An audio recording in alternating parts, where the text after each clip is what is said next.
Yeah, let me start the next topic. Cost of capital we were discussing in the last discussion on cost of capital topic. And if you remember, we ended with this discussion that this is the WACC, cost of capital formula. And we had long discussion on this topic that the capital is comprised of different components and their weighted average is nothing but weighted average cost of capital, WACC. So their weighted cost of component is known as cost of capital or weighted average cost of capital. Right now, what we are going to start is uh, uh, their components. Let's talk about these components, cost of these components individually. So right now, we are going to discuss what is the cost, how to estimate or how to measure the cost of this equity portion. That's why we are calling it cost of equity. Remember, we called it cost of equity. Now, we are going to discuss how to estimate it. Then we'll discuss how to estimate it. And I'll give you a brief idea how to estimate the price or cost of preferred share. Let me start the cost of equity. There are several methods by which cost of equity can be estimated. But one of the most important methods of calculating cost of equity is known as CAPM method, Capital Asset Pricing Model. CAPM, Capital Asset Pricing Model. The CAPM model says that price or cost of equity or the rate of return expected on a share is RS. S stands for share is equal to some risk-free rate RF. I'll elaborate these components in detail right now. And there is a component which is known as beta. Beta of the same as. And then we have got one more component which is known as Rm minus Rf.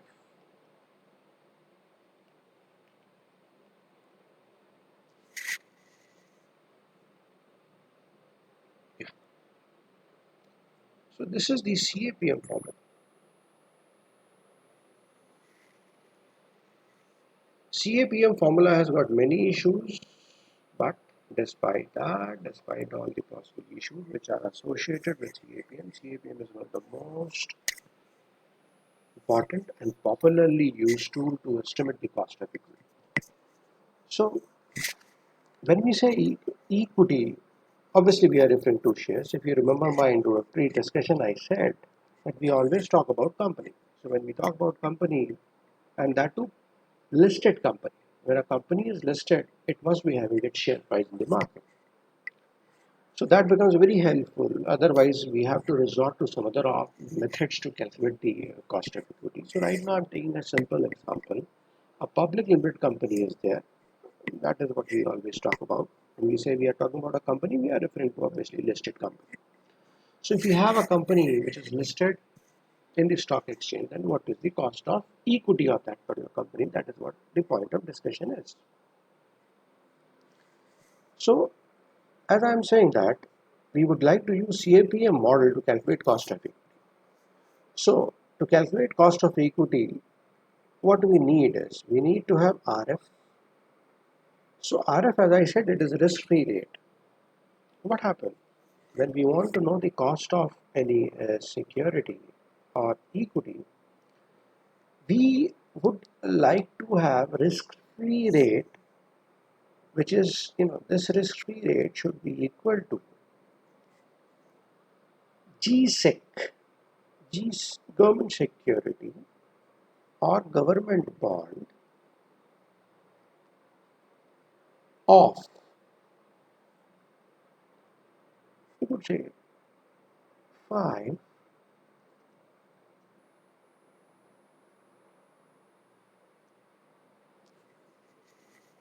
just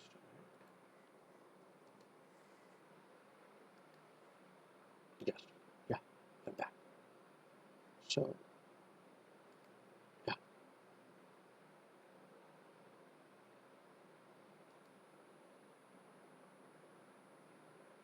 So RF has been defined as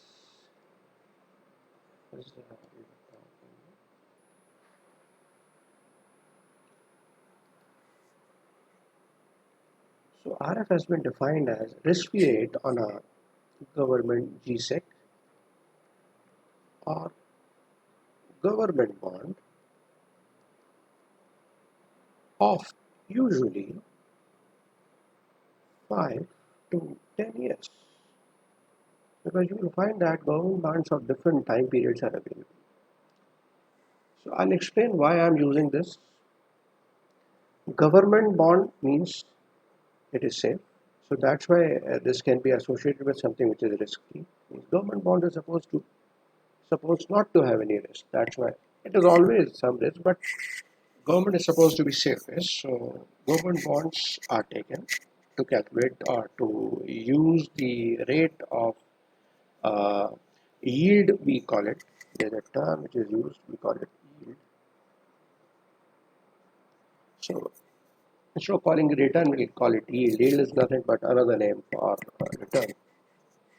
So yield or return on a government bond will be risk-free. But now the next question is, why this duration of 5 to 10 years? What happens when we are trying to calculate cost of equity of any security or any share? We usually would like to uh, have the risk-free for some given time period. It may be 3 years, 5 years, 10 years. But we do not want too long a period, and similarly, we do not want a too short period. So, somewhere in between. That's why this 5 to 10 years time period of government security bond would be the best method to calculate the risk-free rate. So, yield on a government security or GSEC bond of 5 to 10 years duration would be the best rate to be used for risk-free rate. Now, then we have got this beta, and so this RF discussion is okay. Now we are moving to have a discussion of, let me complete this discussion on RM also, return wise. Then we'll move to discussing about beta. When we say RM is a return in market. What is market? So what happens? Usually we take stock exchange as the market. When we have to calculate a return of the market, then the question which is important is, what duration shall we take? Shall we take this 5-10 years, or shall we take some other time period? The answer is yes, we should take uh, time period which is as long as possible. As long as possible. Literature says when you have to calculate RM, you should take obviously the average return of the stock market, but you should take as long as possible. So what happened? If you look at NSE would have started in 1994. So what happened? We use NSE as the market, and obviously we have all the data since 1994. So whatever return of NSE. But in NSE there are many indices. We have got Nifty, which is very popular, Nifty 50. But we don't take this. What we take, we look forward to the better representation. And when we say better representation, then we are talking about either we go for Nifty 50, Nifty 100, sorry, or the best is you take Nifty 500. So any of these can be used as a representative of the market, and as old as means you take from the very beginning. So that is what RM is. Let me go to beta. Beta is one of the very interesting things. Beta would have been explained to you already by some of the faculty. Despite that, I'm going to give you a brief idea about beta. Beta of the security is defined as sensitivity of a company's share price with respect to market. So if I mathematically define it, covariance between return of security with return of market and divided by standard deviation. You would have studied standard deviation is statistics cost of the market and square of it. I'll give you one more simpler version to explain to you what is beta. If I plot here Rm and I plot here Rs, then there's a line. So the slope of this line, if I call it theta, so slope of this line can also be termed as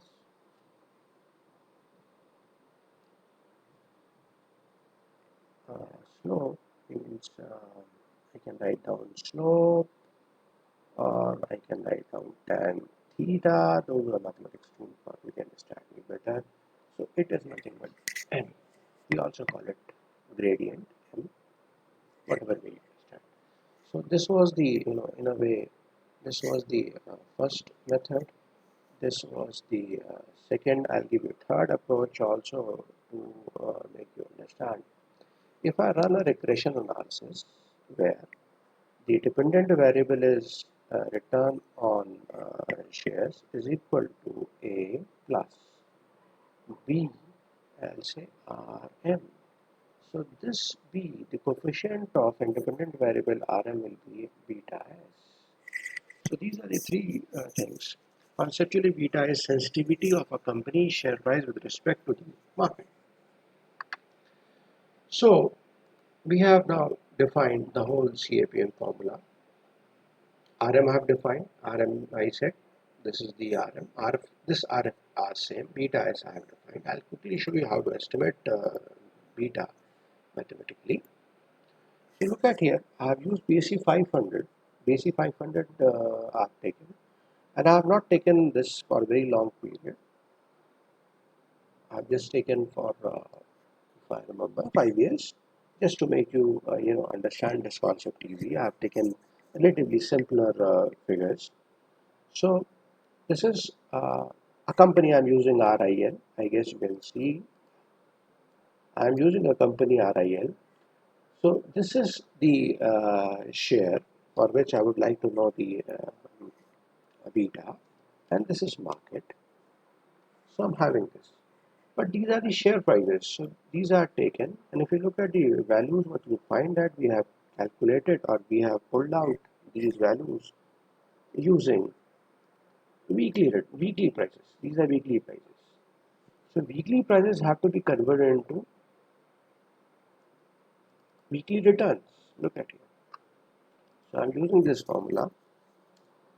I've taken, I'm writing this formula like this.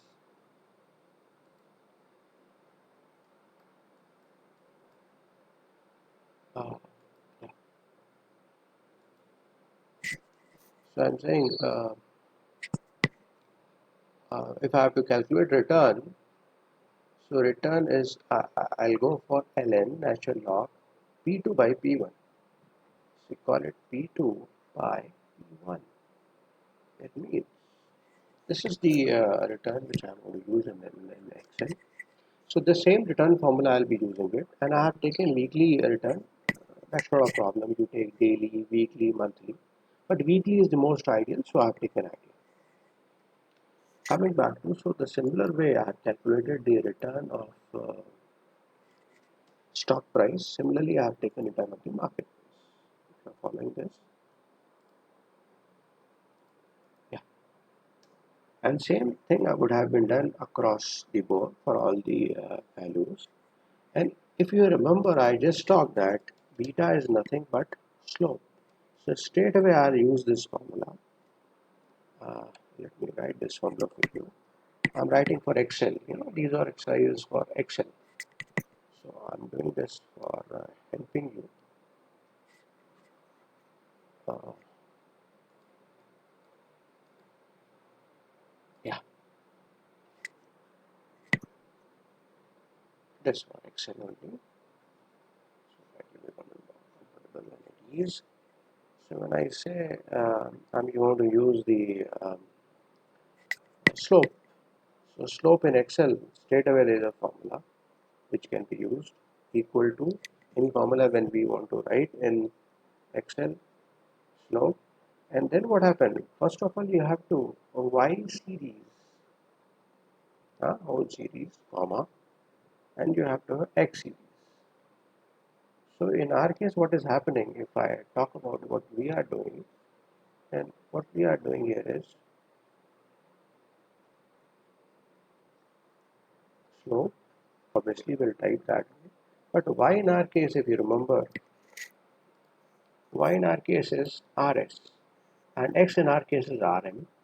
So same concept we'll be using here, and we'll be using uh, here rs, comma, rm, and that's it. So whatever result comes, that is nothing but beta for us. Yeah. So as you are finding y, so y is here for share.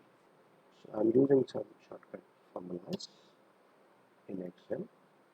So I have selected the whole array and I have separated by a comma, and I am again selecting all the values of uh, these are returns.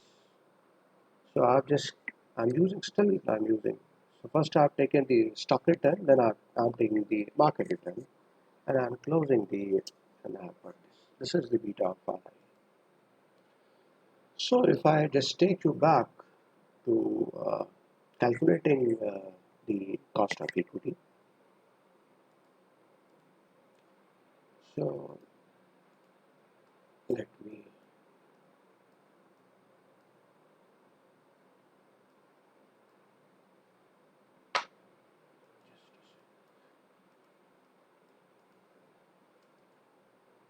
yeah. So if I use formula, uh, uh, yeah. So I'm going to calculate cost of equity, KE, and if you remember, we just talked about CAPM formula. CAPM formula says that a return of this is nothing but cost of equity is equal to RF plus beta S Rm minus Rf. So let me give you some values so that you can easily calculate, and so I'm giving you RF. Let's say I talk about this is 7%, and then I'm talking about beta. Beta we have just calculated. Let's take for the argument's sake 1.1. Rm, let's say I'm taking as 10.5%, and then I've taken all this, so I can calculate Rs or Ke as equal to RF is equal to 0.07 plus beta is equal to 1.1 and Rm is equal to 0.105 minus 0.07. I'll use Excel to come to the answer, or we can use calculator to calculate. If I use this with the help of calculator, so 1.1 into 0.105 minus 0.07 plus 0.07, so this value is coming out to be 0.1085 or 10.85%. So we have calculated cost of equity for RIL, cost of equity for RIL. So yeah, this is for RIL. So this is the end of the discussion on cost of equity. Thank you.